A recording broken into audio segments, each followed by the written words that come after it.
Hace mucho tiempo ya había hecho un video sobre este tema, sobre que no existe el trastorno de identidad disociativo. En virtud de tener la inspiración de hacer dicho video a guisa de conocer a una tipa, la cual está adjuntada en el título de este video, el cual me parece que da argumentos muy pobres, por no decir estúpidos, al respecto de la defensa de ese inexistente trastorno. Pero no solo podemos remitirnos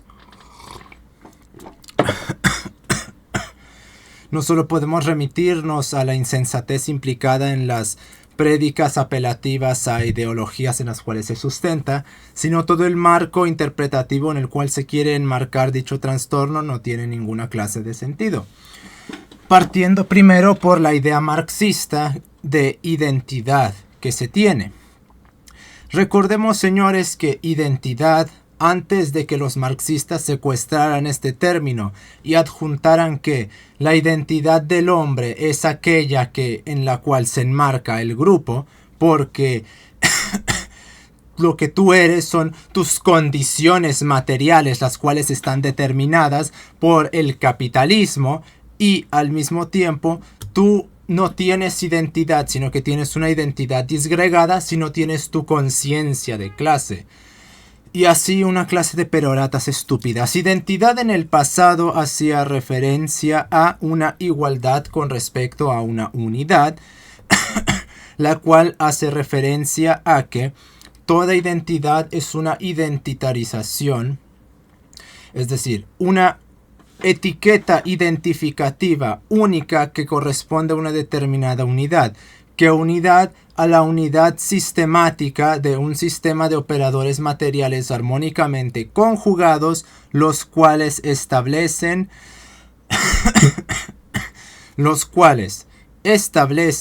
una armonía operacional que da como resultado una forma. Pero esa forma, para poder distinguirla, toda esa unidad ordenada, se requiere una etiqueta la cual permite establecer una diferenciación con otra forma. Eso es lo que se consideraba una identidad. Cuando los parásitos marxistas secuestraron absolutamente todas las disciplinas existentes, empezaron a cambiar y a introducir una sociologización de la psicología. Es por eso que la psicología de esta tipa, cuando no es misticismo freudiano, es sociología personal. Diría sociología individualista, pero eso sería un oxímoron insubstancial. Por lo cual, la noción de identidad que aquí se está utilizando es un término marxista, porque en lo referente a la persona, al sujeto, no se usa una identidad, porque la identidad de un individuo hace referencia a su forma como hombre, a su forma como humano. No puedes disociar tu identidad, porque si disocias tu identidad, no existes. Porque la identidad que refiere al sujeto hace referencia a la unidad de materia que constituye su forma.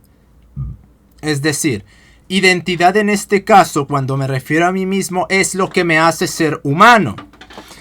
Y si yo disocio eso, no existo, en pocas palabras. Es por eso que ese término de identidad es una ideología que quiere decir que el sujeto es en virtud de que un grupo le diga que es, en virtud de que un grupo le dote su forma. Es decir, la idea marxista de que es la sociedad la que hace al hombre, o como más tomó Gustavo Bueno, son los grupos lo que constituyen lo que el hombre es.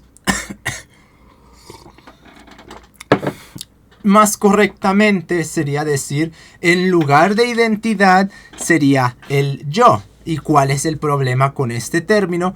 Que este término a su vez es un término sin categoremático, el cual está bañado de toda una sarta de peroratas estúpidas freudianas, las cuales en el momento en el que se acepten, se acepta todo el substrato predicamental freudiano.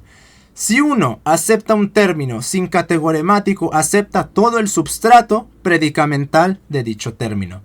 Por lo cual, el término correcto En lo que se quiere referir con esa identidad es personalidad, porque ella remite a la conducta del sujeto.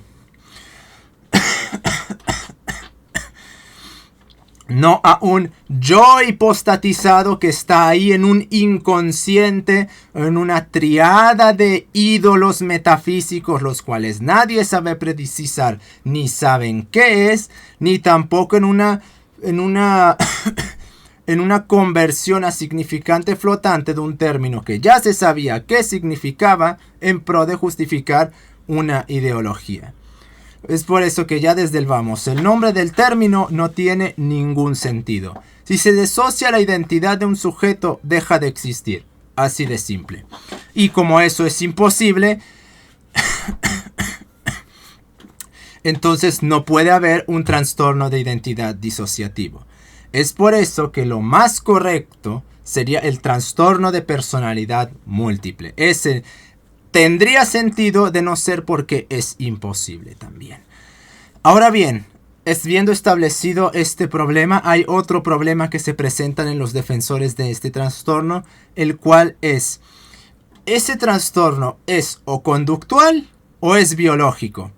Porque una problemática a la cual han introducido las ciencias cognitivas es que caen en una constante paradoja de remitirse a lo mental, a la par de que quieren sustentar todo en lo biológico, específicamente, bueno, lo biológico sería darles rigurosidad en el cerebro, porque parece que no existe nada más que el cerebro para esta gente. Hormonas, ¿qué es eso? Genes, ¿quién sabe?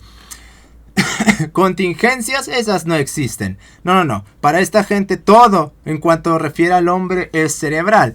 Y hay una pequeñísima problemática con esto.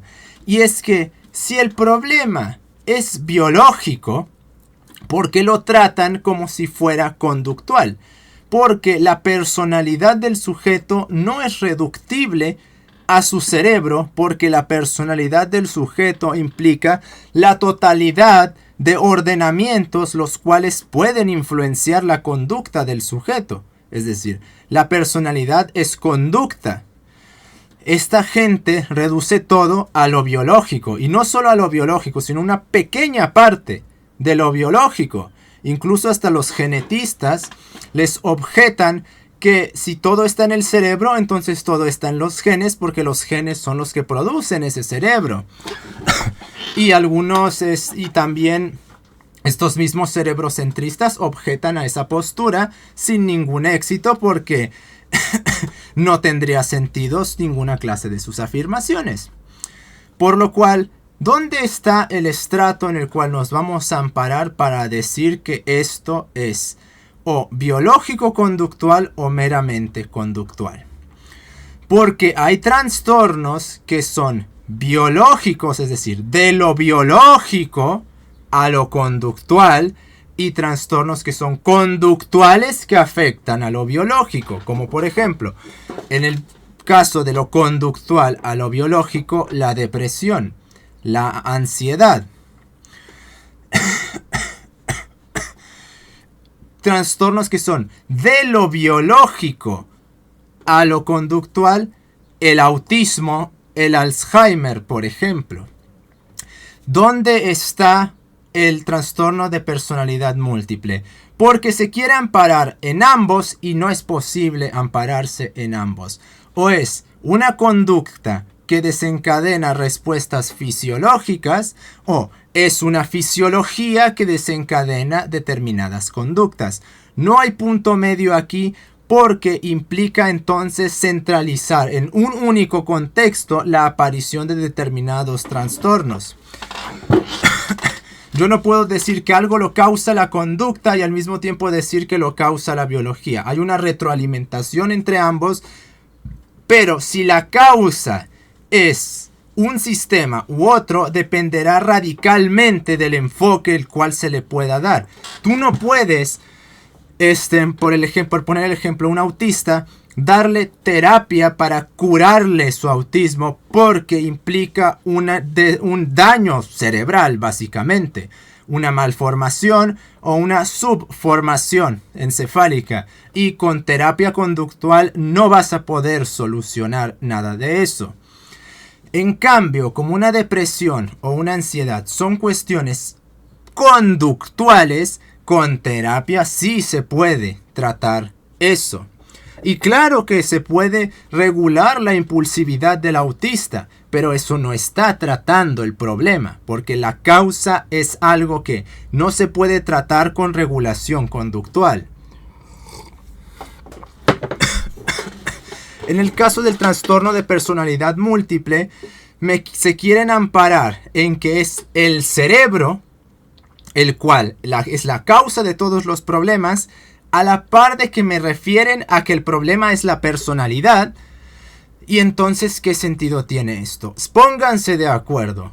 O es biológico o es conductual. No hay un punto medio en el cual podamos mezclar ambas, porque aquí no hay puntos medios. No hay un punto medio entre lo biológico y lo conductual. O es conductual o es biológico. El autismo no lo vas a curar con terapia, y la depresión con pastillas no se la vas a quitar a nadie.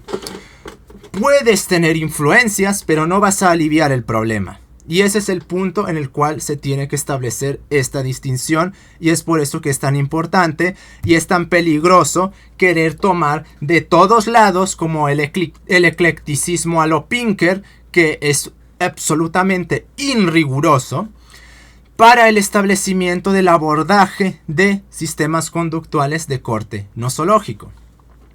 Si es algo puramente biológico, no puede remitirse a la personalidad. Y aquí hay otro problema. Sí, porque hay muchísimos más, el cual se establece. Si se supone que el problema es la personalidad, pero al mismo tiempo le remitimos todo al cerebro, entonces eso quiere decir que el cerebro puede albergar múltiples personalidades, y el cerebro alberga conductas también. Porque como el cerebro sería la causa de todos los problemas, entonces en el cerebro tiene que estar las personalidades y la personalidad del sujeto, donde en sus lucecitas en pantalla está la conducta de los sujetos. Algunos tienen la caradurez de atreverse a decir: ah, sí, mira, en esas luces que se prenden, ahí está. Ok, ¿y qué es eso que estamos viendo? Para quienes no lo sepan, es simple y meramente el cerebro alimentándose.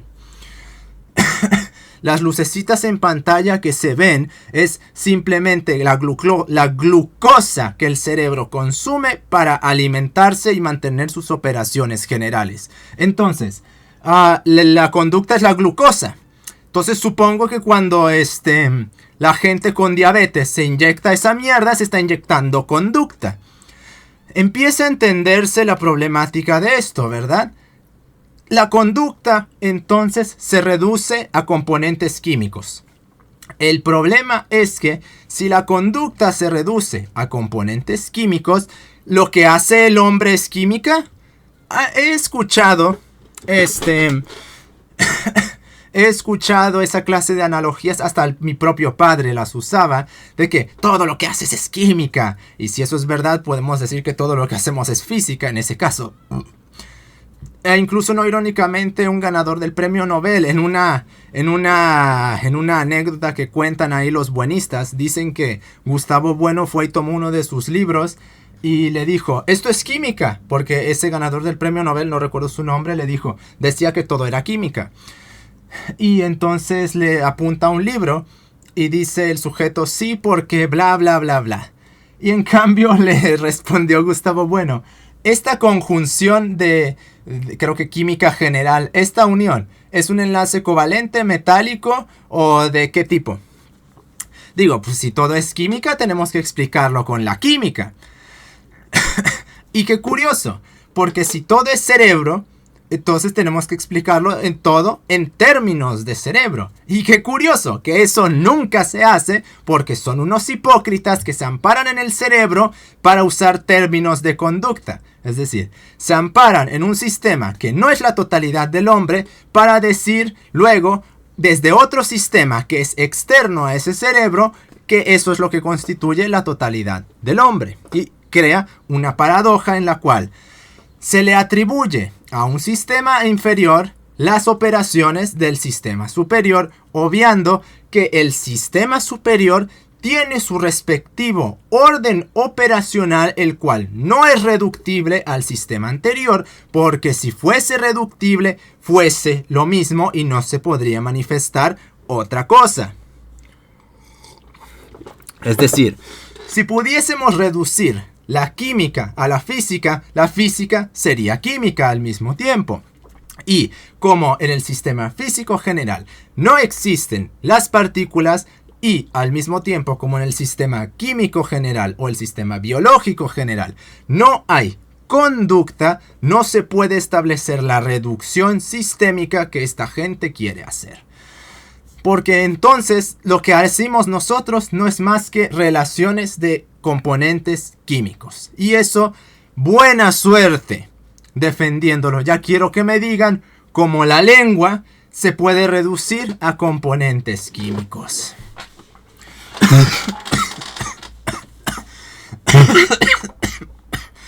Entonces, ya que el problema cerebrocentrista no tiene absolutamente ningún sentido o ninguna defensa, pasemos entonces a la cuestión de la conducta.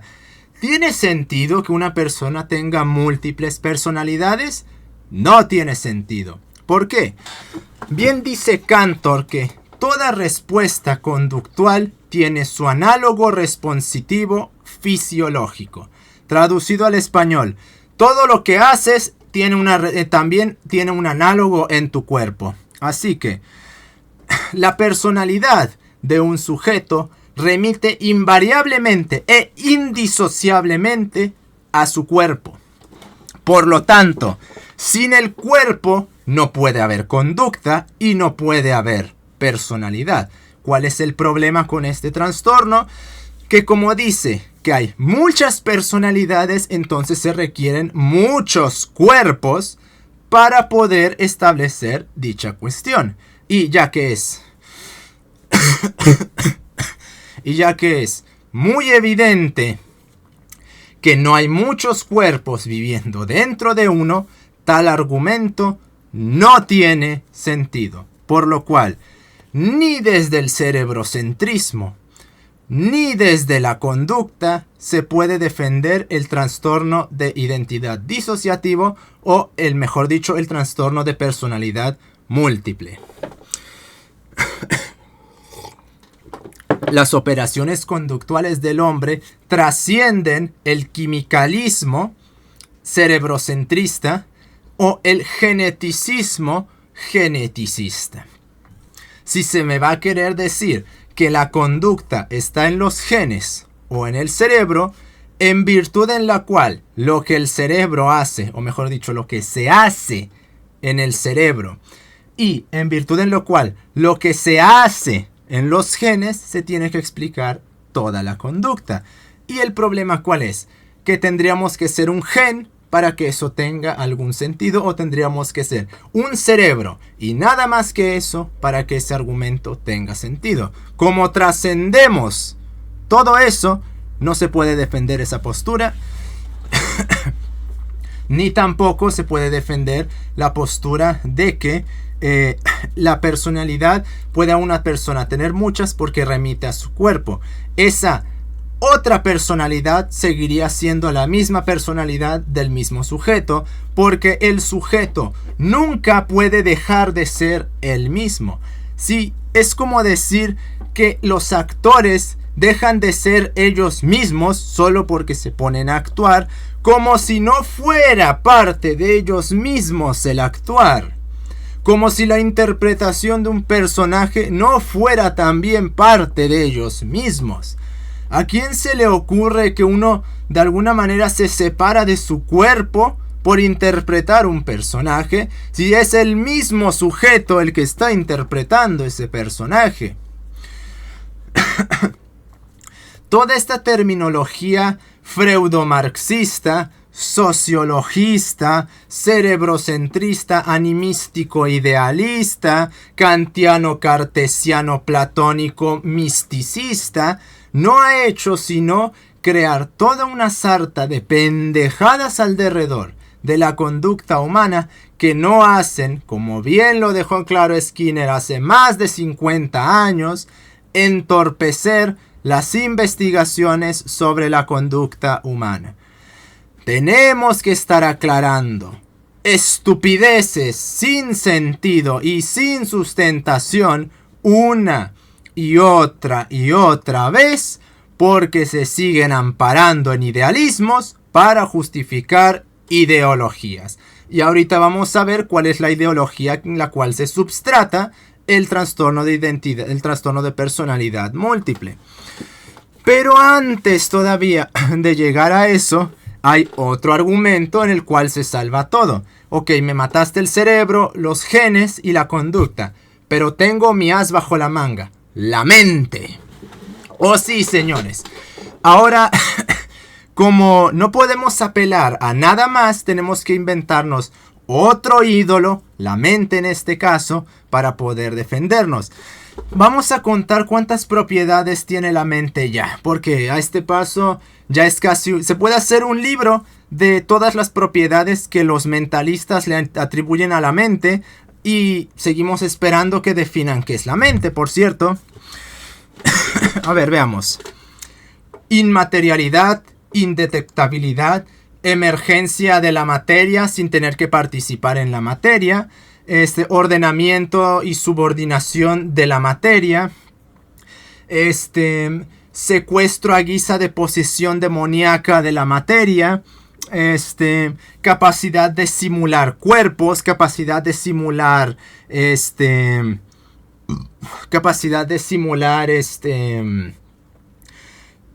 realidades, capacidad de simular de forma inmaterial materia,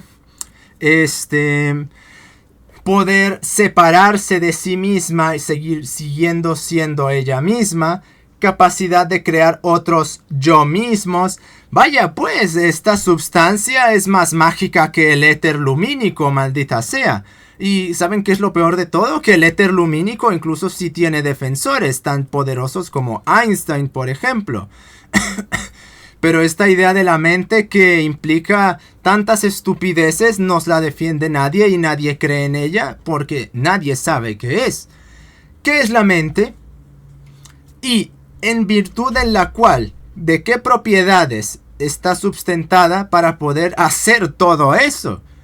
Porque si ni siquiera sabemos de qué hablamos y le atribuimos 1 trillón de cosas, ¿cómo sabemos que eso lo cual le atribuimos 1 trillón de cosas, si partimos desde una completa indefinición, puede hacer todo eso? Y ya no se trata simplemente del hecho de que carezca de una definición, es que la mente se ha convertido en el ídolo justifica todo. ¿Por qué? Porque justamente para eso nació esa idea. Los conductistas cometen un error al decir que la idea de lo mental viene de Descartes. La idea de la mente viene de Kant. Para Kant, la mente es el mediador metafísico en el cual el hombre conecta desde el mundo de los fenómenos sus sentidos al mundo nouménico de la verdad y la lógica. Kant nunca demuestra dicho nexo, pero separa a la mente del sujeto y la pone como ese punto intermedio entre ambos sitios. Y naturalmente que esa mente tiene que seguir una lógica y un razonamiento específicos, de lo contrario cae de nuevo al mundo de los fenómenos. Y ya que a la mente le atribuye aespacialidad e incorporeidad porque considera que es ontológicamente independiente del espacio y del tiempo también, pues todo este substrato en el cual se ampara esta gente para decir que la mente tiene esto y aquello es análogo al idealismo misticista con el cual Kant configura la idea de la mente. Por lo cual, ya desde el vamos, la idea de lo mental ya es una ideología, porque todos estos atributos de la mente estaban diseñados para justificar la idea de la libertad como autodeterminación absoluta. Así que cuando esta gente le atribuye a la mente 1 trillón de propiedades que nunca le demuestran, pero que siempre le podemos atribuir, eso es porque parten desde el mismo substrato en el cual Kant se amparó para decir que la mente tiene o puede o hace X o Y cosa. Desde el principio esa idea nació con esas implicaciones. Pero, de igual manera, la idea de mente científica sigue sin tener ningún sentido. ¿De dónde puede ampararse la mente para hacer todo esto? ¿Cómo la mente puede particionarse? No te lo responden, simplemente te dicen, lo hace y lo hace porque así lo vemos. Ah, entonces porque así lo ven. Y en virtud en la cual ellos pueden atribuirle a su ver eso. Porque evidentemente el hombre nunca le ha atribuido propiedades equivocadas a un objeto en virtud de supersticiones puramente fantásticas, ¿no es verdad? ¿Cómo puede de la materia emerger algo como la mente? En todo caso, la mente sería anterior a la materia. Pero ¿cuál es el problema? Que si esa gente admite esto, entonces cae en la problemática de que su materialismo, o mejor dicho, su idealismo de la materia se vendría abajo, porque tendrían que admitir que no es la materia el substrato de toda la realidad, sino es otra cosa anterior a ella. ¿Y cuál es la problemática? Que entonces esta energía que estaría previa a la materia y substratándola, entonces sería lo que implicaría la mente, pero se olvidan que ya existe un concepto que es así, se llama alma. ¿Y cuál es el problema? Que como el alma es primordialmente cristiana, y como somos materialistas no podemos aceptar ni el alma platónica ni el alma aristotélica, pues entonces no podemos admitir ese término, lo cual los deja entonces en un nulo predicamental que a sabiendas de ello obvian para sustentar su discurso y su ideología. Ahora la mente tiene la capacidad de abstraer un cuerpo completo con todas las contingencias necesarias para la realización del trasplante de la personalidad, a la par de que esa mente puede simularse a sí misma para establecer el trasplante de una personalidad a otra de forma arbitraria. También le tenemos que agregar esa propiedad a la mente, capaz de replicarse a sí misma y de replicar todo un cuerpo y de trasplantarse de alguna manera a ese otro cuerpo o de simularle otra mente.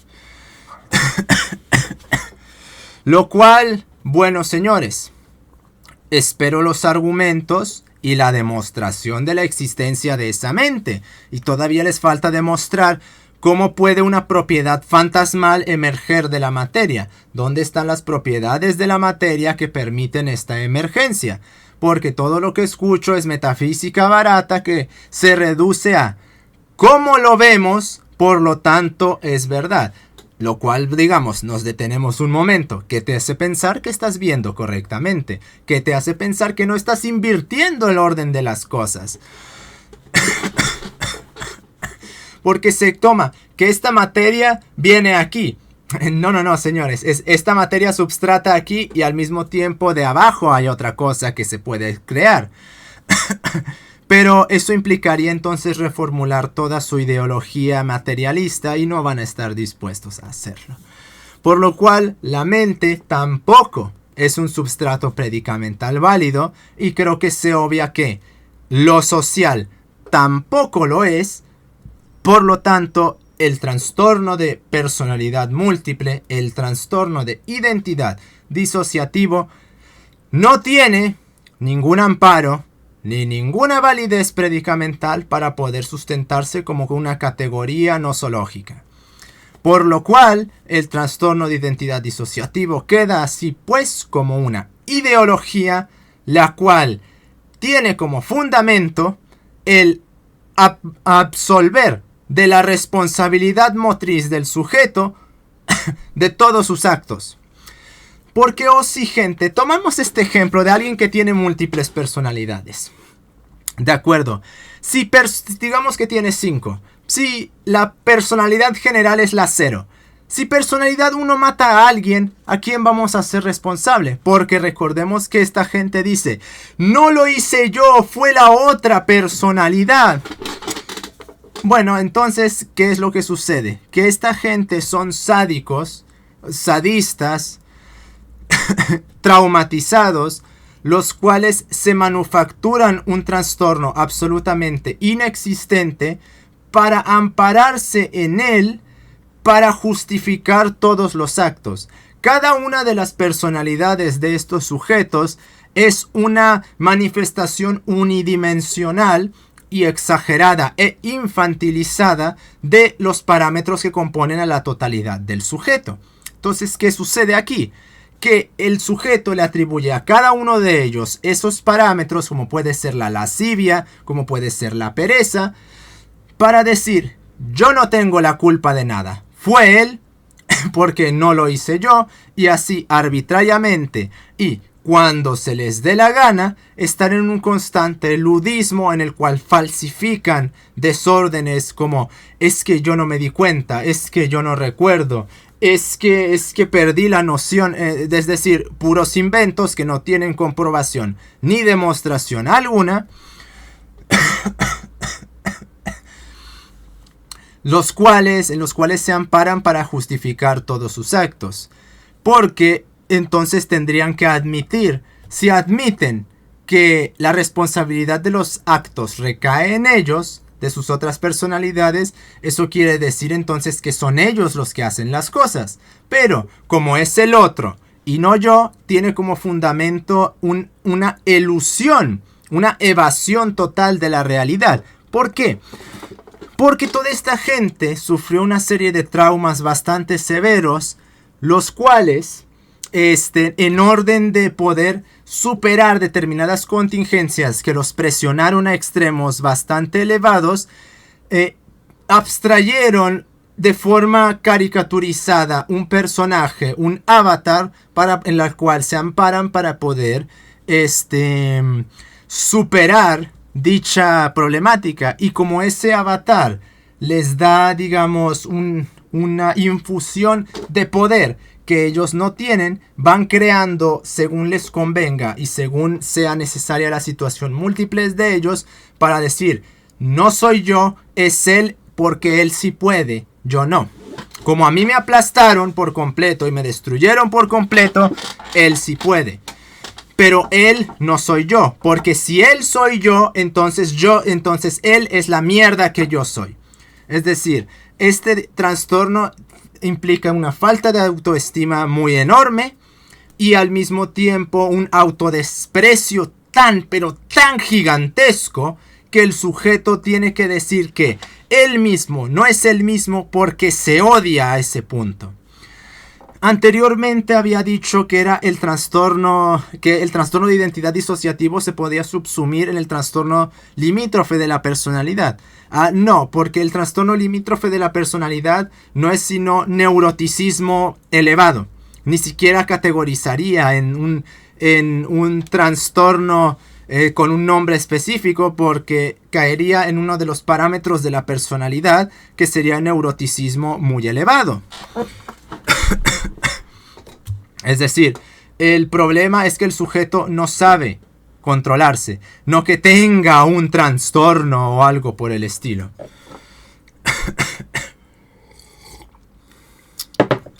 Y como no sabe controlarse, suele venir acompañado ese neuroticismo elevado por muchos otros trastornos, como por ejemplo ansiedad al punto de llegar a ataques de pánico.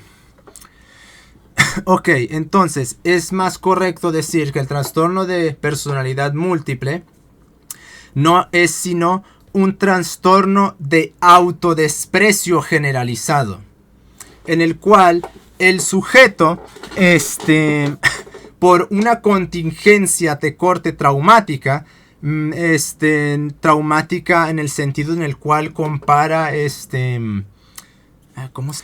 traumática en el sentido en el cual Desmond Morris en su libro, no recuerdo exactamente si fue en El zoológico humano o en El mono desnudo, fue en uno de esos dos, él acuña el término grabación y él analoga la grabación a un trauma, solo que él considera la grabación, aunque no usa este término, como un programa de reforzamiento el cual está embocado hacia el reforzamiento perenne de una determinada contingencia que resulta en la adscripción de un determinado sistema conductual. En cambio, el trauma no es un programa de reforzamiento, es un reforzamiento súbito con una intensidad estimulacional percibida muy marcada. Pues en el caso de este trastorno de autodesprecio generalizado, el sujeto se desprecia a sí mismo tanto que por X o Y razón que tiene que llegar al punto de falsificarse a sí mismo para poder vivir en paz con él mismo. Por ejemplo, un ejemplo que tengo es el de una tipa la cual fue abusada sexualmente cuando era niña.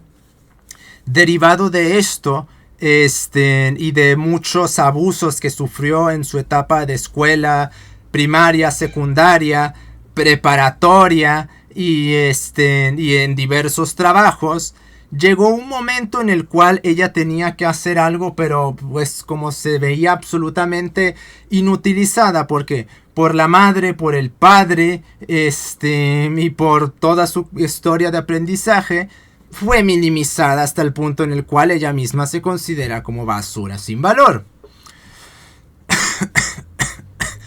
Y hubo un momento en el cual ella tenía que conducir un auto, pero ella no sabía conducir, para su pareja en ese entonces, que era algo así como una especie de criminal y lo estaban persiguiendo. ¿Y qué pasó? Que ella no sabía conducir y no se consideraba capaz de conducir. Pero llegó el punto en el cual era o conduces o nos matan a los dos.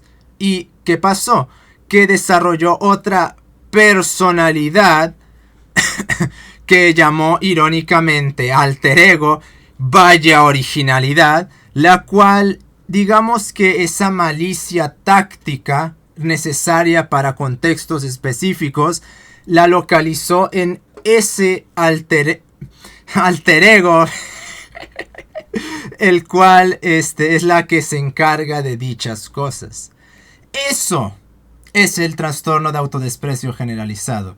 Se localiza algo que uno tiene, pero que no se ve el mismo que lo tiene porque fue reforzado una miriada de veces que el sujeto debía autodespreciarse porque a interpretación de otros eso era conforme, lo cual lo lleva a hacer esa clase de, digamos, juegos actorales en la cual el sujeto cree, y es muy importante, cree que es otra persona para determinadas contingencias porque él no observa que es capaz de hacerlo por justamente todo ese reforzamiento en la cual se crea una narrativa conductual en la cual el sujeto no vale nada, es una mierda y por lo tanto casi tírate a un pozo, se están diciendo. Lo cual deriva en justamente esas cuestiones.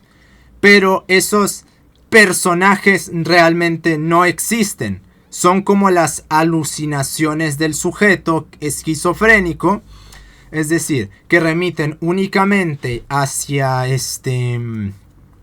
únicamente a sus desórdenes conductuales.